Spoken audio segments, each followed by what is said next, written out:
Why buy? Is social media making us shop more? What fashion does is it kind of steals your confidence. It makes you feel inadequate unless you buy this item. I think we're being manipulated. When we're thinking about advertising today, we're not just thinking about advertising as we were like 10, 20 years ago. We're thinking about advertising as part of our culture. I'm Cody O'Connor, a final year student on the fashion journalism course at Central St Martin's. 67% of young people say that spending time on social media impacts what they buy. I want to investigate further into this and speak to other young women to find out about their relationship between social media and online shopping. Keisha Kosovo is a medtech graduate who can't go on Instagram or TikTok without seeing a paid promotion. My name is Keisha, I'm currently 23 years old. There's always a new trend, there's always a new aesthetic to follow. That could sort of get impression because if you're seeing the same amount of content all the time, it seeps into your unconscious where you're like, oh, maybe that's my new style. And I think that's where you really need to have media literacy and have discernment. Or is that my style or is that what's being pushed upon me? I'm Giovanna. I've been in fashion for the past 10 years. Every other image is like, buy this to look like me, or actually, I have the right solution for your problem. Have you been struggling with this? Get that product. And because it's constantly there, it's literally like a huge advertising machine. Everywhere you look on your feed, there's an influencer promoting a new product or a targeted ad. When I took a social media break because my phone broke, I no longer wanted to buy as much. TA Anne is a 23-year-old working in fashion. She grew up shopping from fleeting trends, but has since slowed down and now sticks to her own core style. My name is Tui. I'm from Vietnam, been in London for 7 years. Like fashion is a lot of trends. There's new trends every other week, like TikTok and social media and everything's like that. There's a micro trend like the mop wife, the clean girl aesthetics, the bow and the whatever that thing is, like the coquette. Suddenly you see this like mini style trends and style troops that comes and then they just flat off after a certain period of time. A lot of times I don't even realize that it's influencing me. I'm like, oh, I like this and I want this. And I'm like, oh my God, it's because I've seen it so many times on different people that I now thought that I needed it for myself. What are the deeper reasons why people shop? Is it about social acceptance, fitting in, perhaps wanting to be part of a community?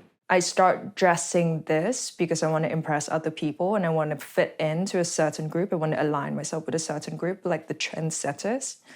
But after a while, I find that they're very unsustainable. I can't afford it.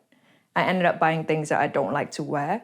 My name is Marta. I'm 23 years old. There's also the possibility that there's people that want to find community through fashion. And then is capitalism profiting from that, or profiting from the need for young people to create subcultures and find their people through visual aesthetic?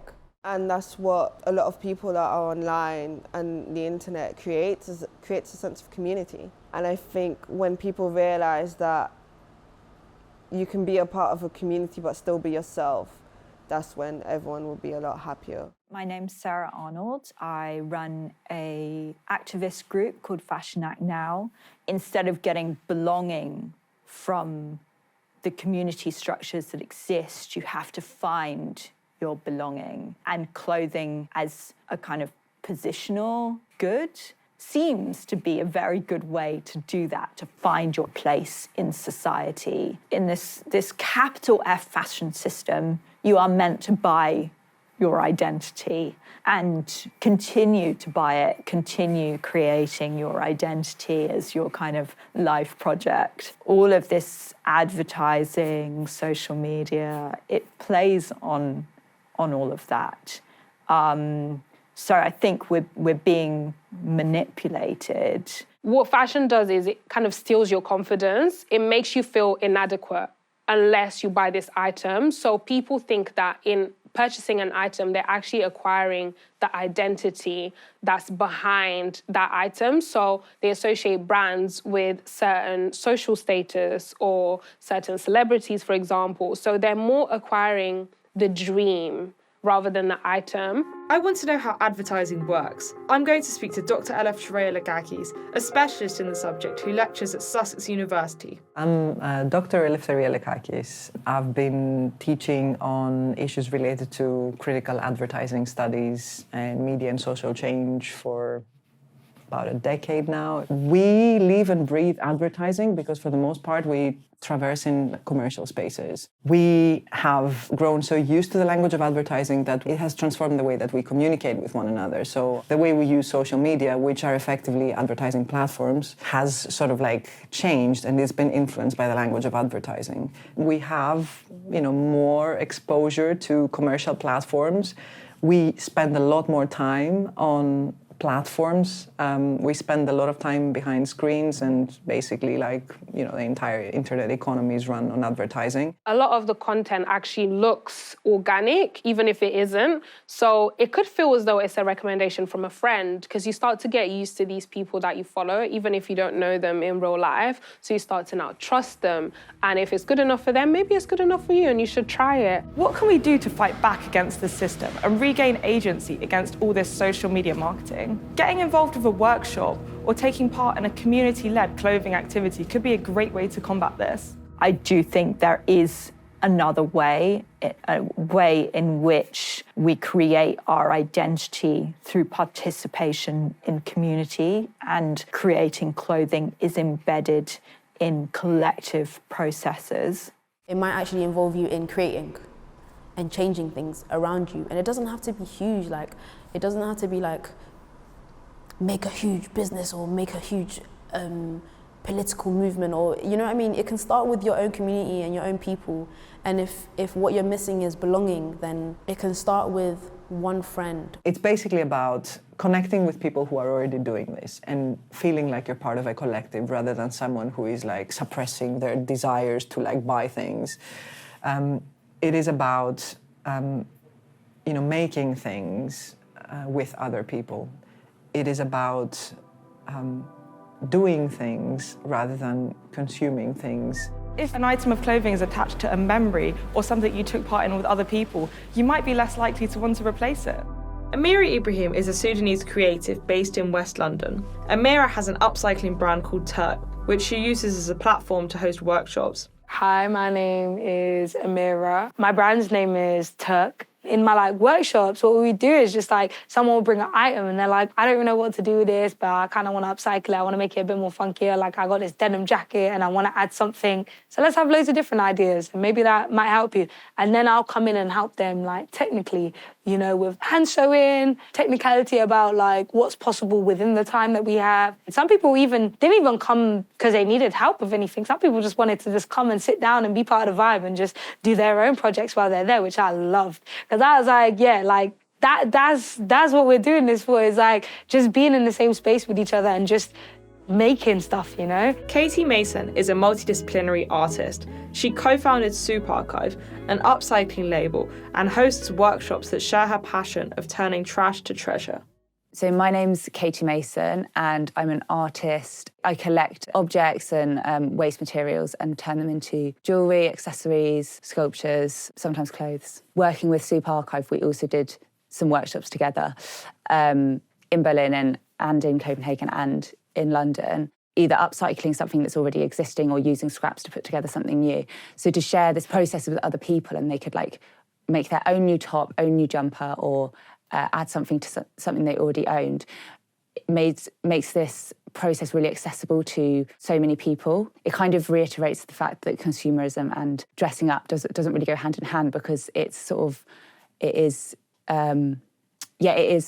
human nature to want to buy something new and to refresh yourself and be oh, today I'm feeling a bit different, today I'm feeling more cozy, or today I want to be really gothic. And this is so as part of us, I think, and it's really important to tap into that. So I think for people to be able to do this without actually spending any money and going to a shop or ordering something online, they can just do it with what they have. I think this is important for people to practice. Danny Dawkes is an eco-influencer who shares her upcycling videos online. Hi guys, my name's Danny Dawkes and I'm a master upcycler and eco-influencer. I feel the pinnacle moment for me of when I really showcased a lot of stuff that I was doing was when we went into lockdown. So it was doing the upcycle, doing the transition video, and then posting it. Taking something that you're it just looks so boring and basic, and making a fun outfit into it, like something totally different, makes it feel like, oh, I can do that. So a lot of people would start looking at the stuff that they had and be like, well, if Danny can make a two-piece bralette top out of it, then maybe I can make this into something. Especially living in a fast-paced city as well, potentially a lot of people that live here would overconsume and overbuy. And I think if we all took a step back, there's so many different ways that we can reuse what we have in our wardrobe. So with my brand, I also like to do like events and find different ways that people could come together as a community. That doesn't feel just like it's a solo thing and it's just me and myself on this mission of upcycling. It's like, nah, like I'm not Superman. I'm not saving the world by myself. It definitely requires a community and it requires all of us together and it requires this push as like a society. I got some people together, got some friends together and I was like, hey, let's do a clothes swap. And that's a really good way. That's something anybody can do with their friends. Ursula is a long-term volunteer and the director of Fuck Fast Fashion, an exchange shop based in Dalston where you can take your old clothes and swap them for new ones for free. My name's Ursula, I'm 26, I'm from East London. So Fuck Fast Fashion is a clothing exchange based in Dalston. So you bring your old clothes, you swap them out for new ones. We also sell like pieces made by local sustainable designers. And it's also kind of a community space. We host workshops and things. It's all run by volunteers. So I've been volunteering here since May 2023. It kind of fosters a community that way because everyone involved is like a volunteer. A lot of the time when I was shopping fast fashion, I'd feel kind of guilty about it because I knew like my money was going to this like very unsustainable organisation that engages in like labour exploitation and things. And like now I'm like, oh, I can get something cute and different and add it to my wardrobe. And no one has really been exploited and it's saved from a landfill, which is very cool. You think that it is very normal to buy new clothes all the time because like influencers are doing it and people on TikTok and Instagram. I think social media it's not entertainment, it's consumption in so many ways. Brands will always utilise whatever tools are available to them to make as many people as possible aware of their existence. The responsibility lies with social media companies to educate young people about how many adverts there are on social media. While social media may bombard people with constant images and suggestions of what to buy, it is also being used to promote counter-movements such as upcycling or clothes swapping. I didn't need to be ordering anything online for the weekend. I could make something out of what I had in my wardrobe already. Thank you so much for watching. To find out more about this project, visit whybuyfilm.com.